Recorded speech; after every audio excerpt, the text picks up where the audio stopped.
So, hello and welcome to our latest episode of the Kith Kin Podcast, Stories from the Hospitality Industry.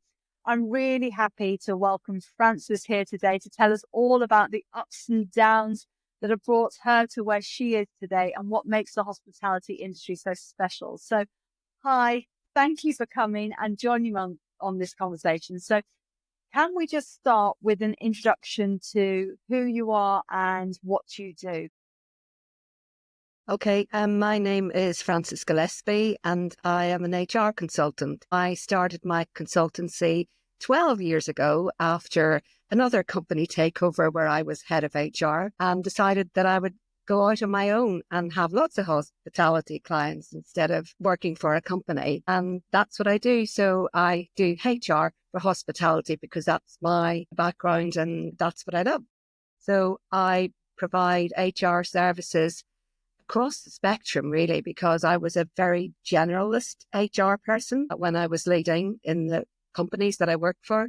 So it's problem solving. If you've got an issue, we'll sort it out. We'll take it off and make sure that everything is resolved to your satisfaction. We do all the legal stuff, contracts, handbooks, keep people compliant because thanks to the changes in all the government legislation coming through, everyone needs to kind of revisit their HR materials. And the big one recently is this change on sexual harassment, which kept me really busy writing policies and doing trainings and designing trainings. So that's it. Full HR, whatever. If it's involving your employees, we can help. The best thing I've done recently is design a full development career path for quite a large pub company. And that's for the supervisors to assistant managers to managers, and then a management academy. So I'm in the throes of it. It's quite an interesting one because it's very learning and development, which I think is so important. Absolutely. And busy times can get, put to the back. Maybe at Christmas, and I know this is the day where you never contact anybody in hospitality about HR things because everybody's running around doing all their Christmas parties. I've been there. I was a manager. That's it. It's the bit that's really, really interesting because there's loads to get into here because actually, my experience as an operator, HR, when I first started, HR used to be something as an independent. I could just about keep on top of what I sort of understood the employment law. I could probably just about keep on top of it.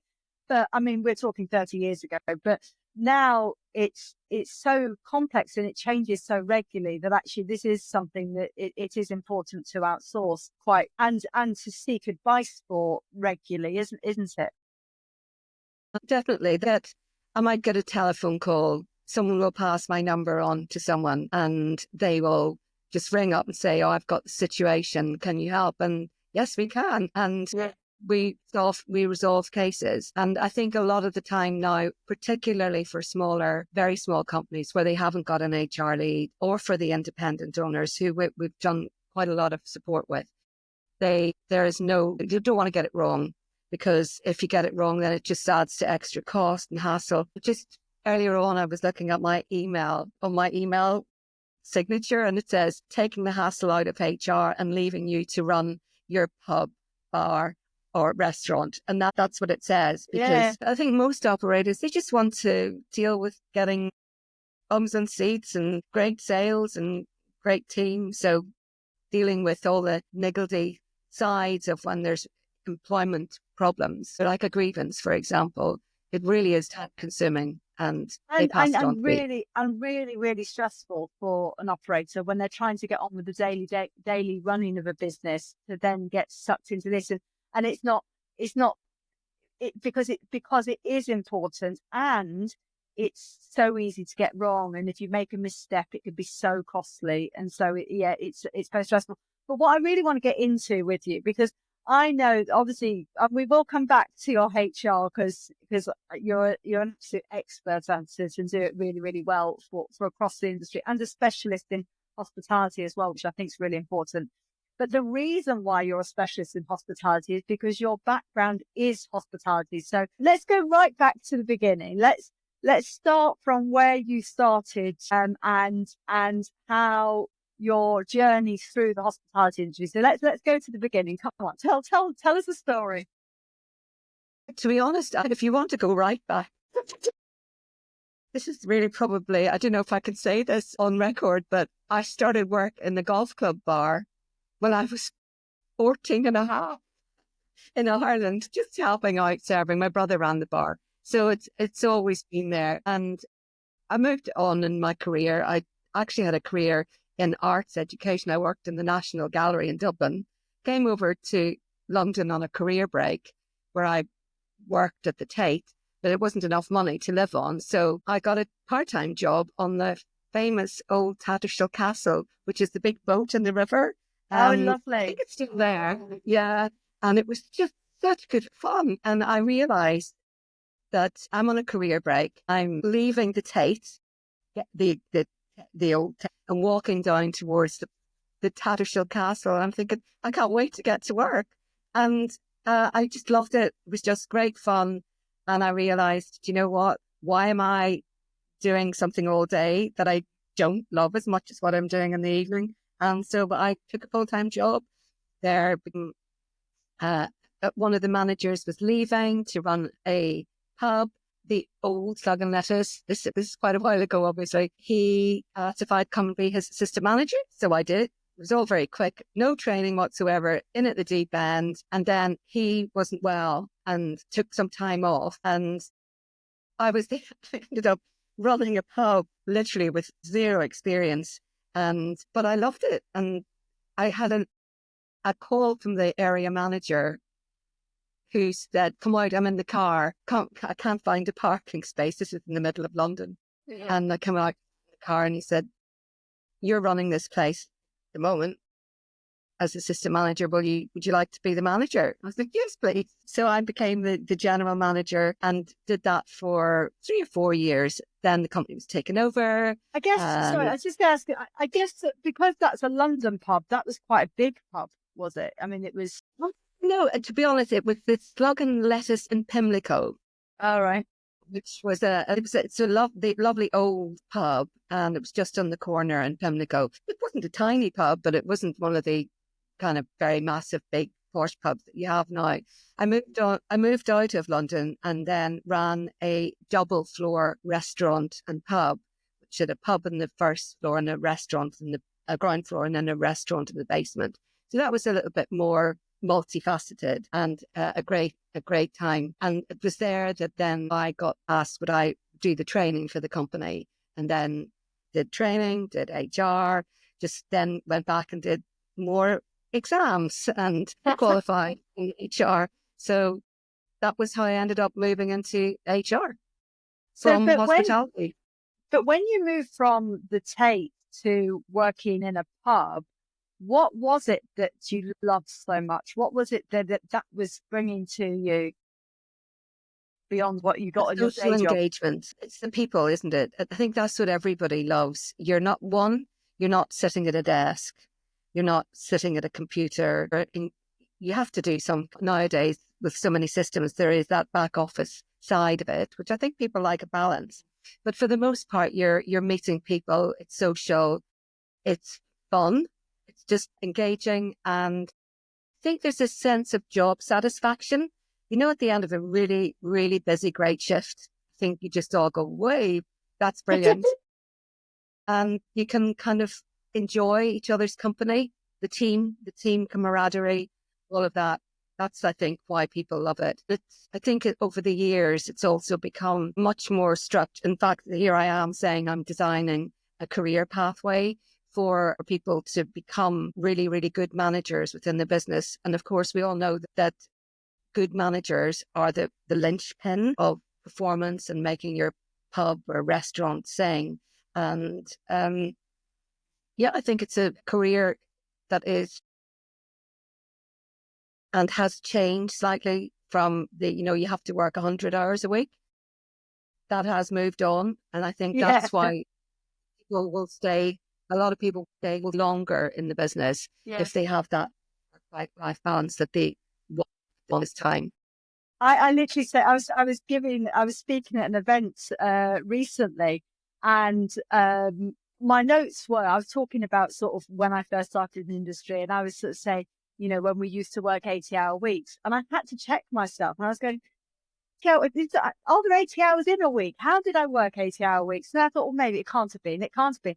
But I know, regardless of whether it was or not, I know you definitely full time in this industry was 60 hours minimum. If you weren't prepared to work 60 hours, you weren't considered full time and you didn't get the job. And so that is, so yeah, I don't know how many hours it was, but it was definitely more than 60. And you just think these days, I mean, I know in the, you know, the years when I was employing people, we stopped in more recent years, we stopped getting people to sign the 48-hour opt-out because I knew I was never going to use it. Whereas before that, you know, the 48-hour opt-out, everyone had, you know, didn't have to sign it, obviously, because you didn't make people sign it, but you handed them the 48-hour opt-out. Now that doesn't, we just stopped doing it because we thought, well, they're never going to do more than, we're never going to ask them to do more than 40, and they'll never do more than 45. Yeah. I think that the thing is that when you're not forcing people to work crazy hours, they will then be volunteering because they are in control of their own rotas. If they're the manager, they will. I know this week, if I looked on some clients, we do quite close to, we can see their rotas. If I went into a rota this week, I would say that there's quite a lot of people who are doing lots and lots of hours this week. Yeah. Of course, hourly paid people at this time of year as well, I think they will want to up their hours because the hours are there and they can earn quite a lot in these massive 2 weeks. And then they can have a little break between Christmas and New Year. So I do think people are very happy to work if they're more hours when they know that they're getting additional income and particularly when they need it. So yes, I think yes, I say, but back then, but back then you were salaried and then you're on, you know, 60 hours plus, and those extra 20 hours that you didn't get paid for them. Anything. Yeah, That's correct. Yeah, it's not right.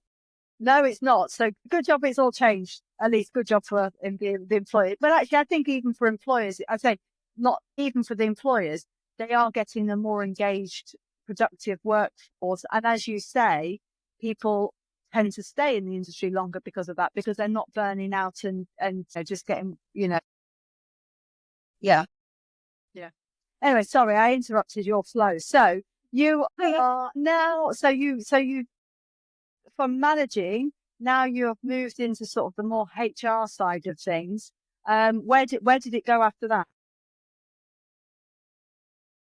In HR, well, I was head of HR for the Sug and Lettuce originally. Went from training manager into HR manager, and then that got taken over by, I think it was SFI, and then I stayed there for a while, and then took another role with a smaller company as HR director, and that was when I stayed there for a few years, and then I met Clive Watson and David Bruce, who had the Capital Pub Company, and I joined up with them. So that was I think in terms of the head of HR over a period of time, that was a fantastic period because we grew the company from like 10 pubs. They bought quite a lot of sites, some spirit pubs.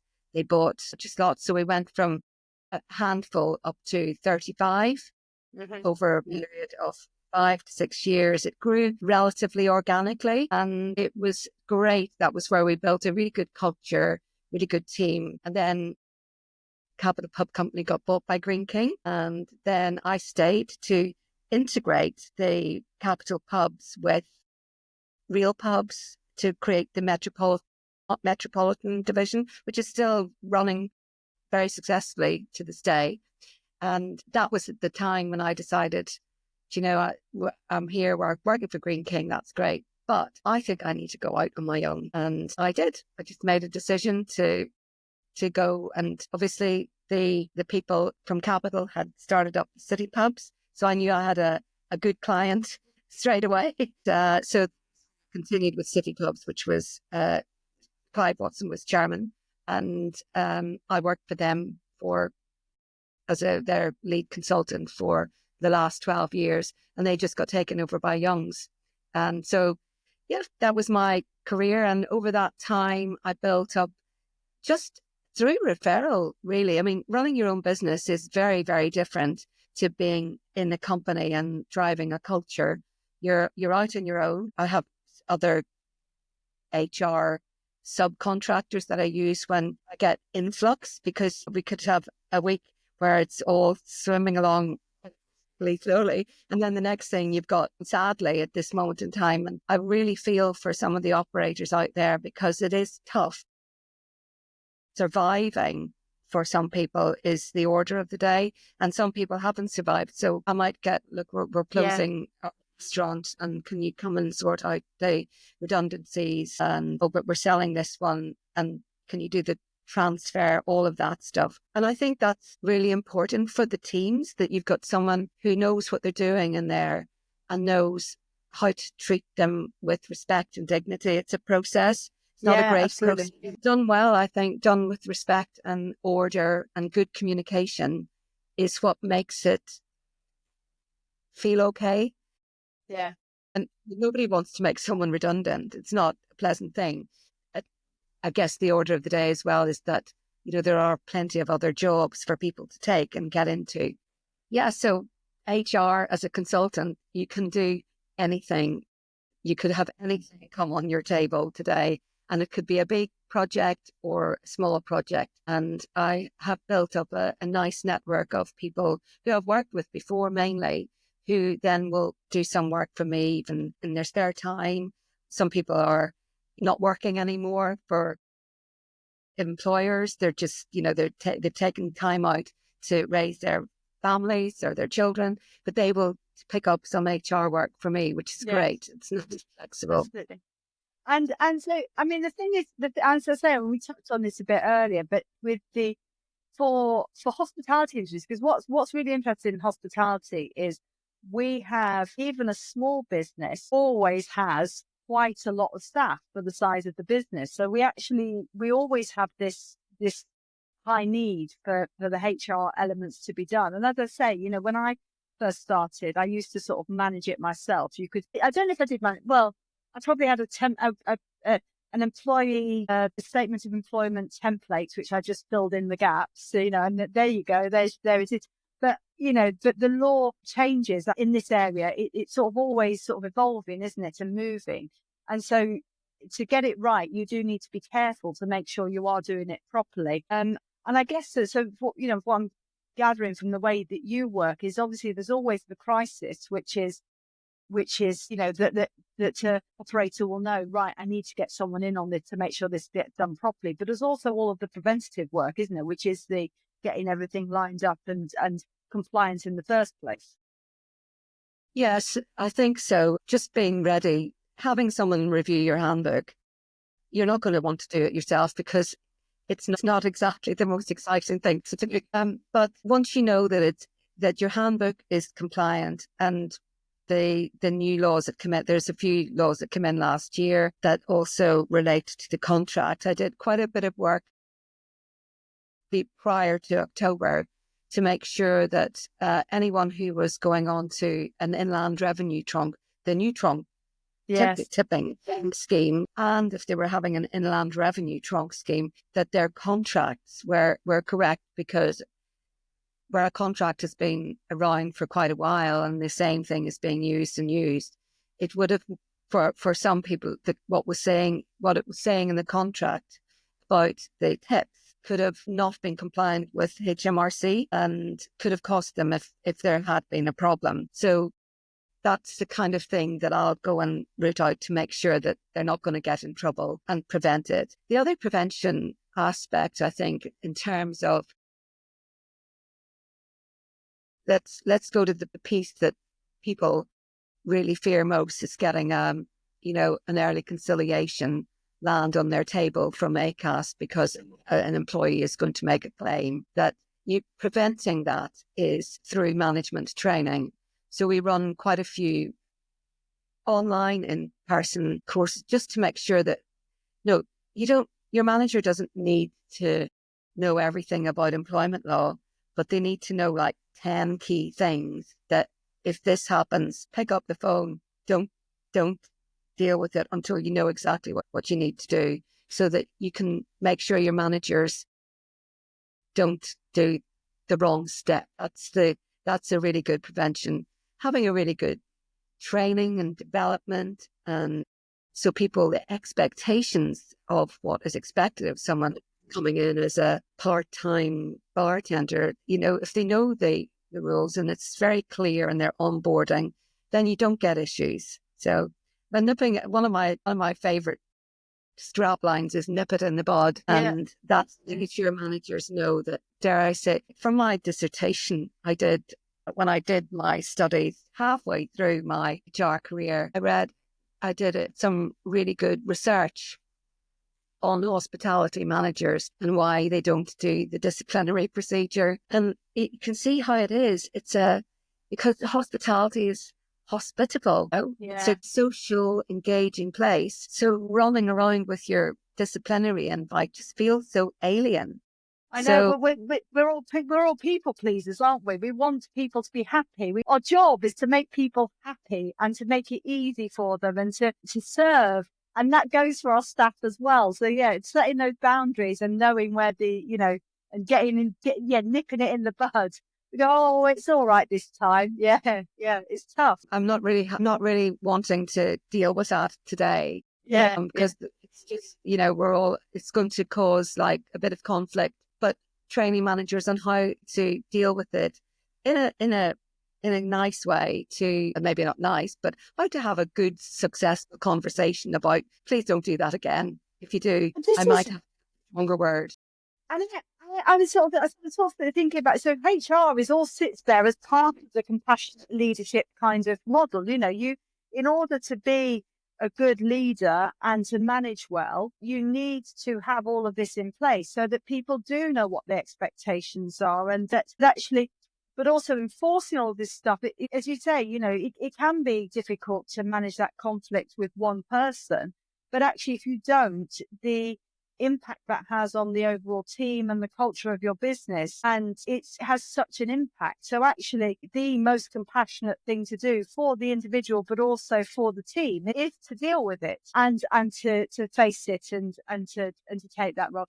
And I know there's got plenty of stories. I mean, this is a thing also in hospitality, is we tend to employ younger people as well. So, there's thousands of people I employed. I was thinking about it the other day. I mean, must have been, 80% of them were under the age of 24, really. And so you're dealing with young adults as well. And I can come up with a handful of examples of where you've had to take somebody through a disciplinary procedure and ultimately to dismissal on some occasions, when I've really liked them. And I know that I also know that this process that I'm taking them through too, which will end in dismissal, is actually part of their learning. And although it's tough and difficult, there is a little bit of satisfaction. You can do it compassionately and kindly, but it needs to be done, and it is the right thing to do. It's the right thing for your business, but it's also the right thing for that person. Yes, definitely. And there are always times when some people have outgrown the job, but they potentially were great, but lose interest. Something happens, something changes. Yes. And then, particularly if it's a man, then if you've got someone who's not really behind it, like totally passionately engaged with it, then it hits your bottom line. It hits your sales. It hits everything. Yeah. And therefore, that conversation, that crucial conversation, needs to be had. Where is it? I'm not saying you just go in and have a conversation, time to move on. But I think managing and like a grown up, sometimes just having a really good conversation about where we're all at and what's the pathway for you to have job satisfaction again, and us have someone who's engaged in our business. So, those crucial conversations are, I think, critical when you've got a business and you need to make sure that it's firing on all cylinders, really. That's it. If you've got a break-even point, you've got to make sure the sales and so on are there. And Yeah. as I say, and as an operator or as a manager, it's essential to have that the expert HR support with you, because it is not easy. I was going to say it's easy to make a mistake, but it actually is quite easy to make a mistake. If you get this wrong, it can end up being costly. But if you don't deal with it, it's costly as well. So it needs to be handled properly, and to have that advice and somebody to guide you through what the next steps are, or the steps that need to be put in place is essential.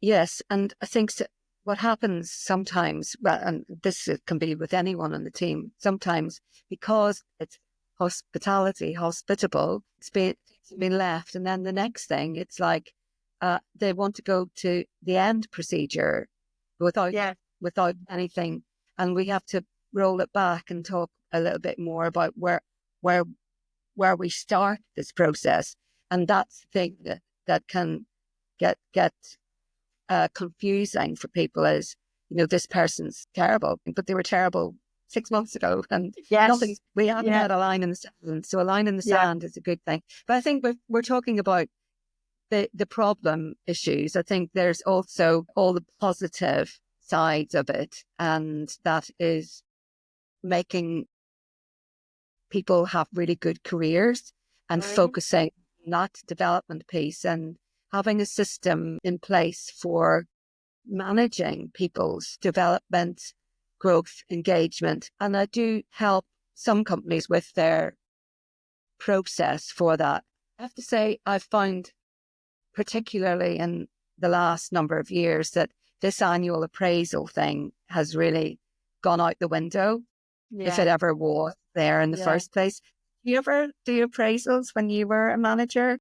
This is the thing. So yes, you were sort of trained to, this is what you should do. You should have appraisals and whatever. And I know that when I had been an employee and had an appraisal, I really enjoyed it. But the problem was that it was sort of, once the years wasn't enough. So, but actually in my teams, by the end, you're doing it more on a sort of ad hoc kind of way. You sort of, when you've had, when somebody needs to, it's time to check in with somebody and to have those conversations. And also, I mean, I think it's what you are saying. We're talking, as certainly my management style was to, and this is what the joy is for, one of the joys for hospitality was for me, was you can tailor the job almost to the individual. So, but in order to do that, you need to know them, and you need to know what motivates them, and you need to know what their strengths are and their weaknesses are, and you need to know where they want to go to. Because so many times, as I say, you're employing young people, and they might come into the industry and have a career in the industry, or they might just be passing through. But you want that their time with you to have been valuable to them. So understanding that about them is really important. And then everyone gets the best out of it. Then you're creating people who are highly motivated in your job because they're getting more out of it. But in order to do that, and as I say, even as I'm describing the things you need to know, that's an appraisal. But you're just doing it as you go. And Yeah. some people need more of those touch points than others. I think that's hitting the nail on the head, really. I think it's not an annual appraisal is sometimes it's just for the sake of it, whereas having a 15-minute one-to-one with your team, with each of your team, every month or every couple of months or as required when you think you need to have a sit down with them. And I just think that is a tool to keep people engaged and get them interested in a career as well, and find out, do they want to move up the career pathway? What is it that can you keep them? Oh, got this little thing called the meeting jigsaw. I'm not sure where I've got it. It might be on my LinkedIn page, and I think I still like it, and everyone I give it to likes it. I can give it to you, give it to anybody. Lovely, But it's literally it's a jigsaw it's like a guide for a one-to-one, that you're sitting down with somebody. What was good? Where are we now? Where are we going? How are we going to get there? 4 pieces and a little kind of plan for your conversation. Just think, because it's a tool to have that conversation, and people love having a bit of one-to-one with their manager. I had a fantastic person that I reported to at one time, and diligently was in the calendar, very senior person in the business, and diligently had that one-to-one would happen. It was never cancelled. And there was a power in that made me see that person who was, I think, the most fantastic people manager. And I think it worked for me, and I do think it works for most people. Absolutely, because it's apart from anything else, it makes you feel valued, and feeling valued in what you're doing is really essential, isn't it? If you don't feel that you have any significance, then what is the point? Yes, I think we all want to enjoy being at work. If you're in hospitality, you are no doubt enjoying hospitality, but also our teams need to feel valued, and this is one powerful way of doing that. Yeah. Fantastic. Well, I mean, thank you so much for sharing your story with us. And I mean, I could talk to you about HR for ages. I mean, which actually is really interesting, because everyone thinks HR's not that interesting, but it actually is fascinating, because, like I say, I think it's a really important piece of the, if you are going to lead in your organization and lead with compassion and actually create a team that's really highly engaged, that this bit's really important, isn't it? This HR thing. So if people want to get hold of you, how can they reach you? They can look me up on LinkedIn, where I have quite a lot of material on my page and post relatively frequently. And you can just message me on LinkedIn or ask to connect and send me a LinkedIn message. That's a very quick way of getting in touch. Otherwise, you can go into our website, Frances Gillespie HR Consultancy, and the email address and the contact details are also on the website. That's it. It's that simple. That is absolutely amazing. Thank you so much for sharing with us, Frances, and look forward to chatting to you again sometime soon. Yeah, thank you. Thanks. It's been great.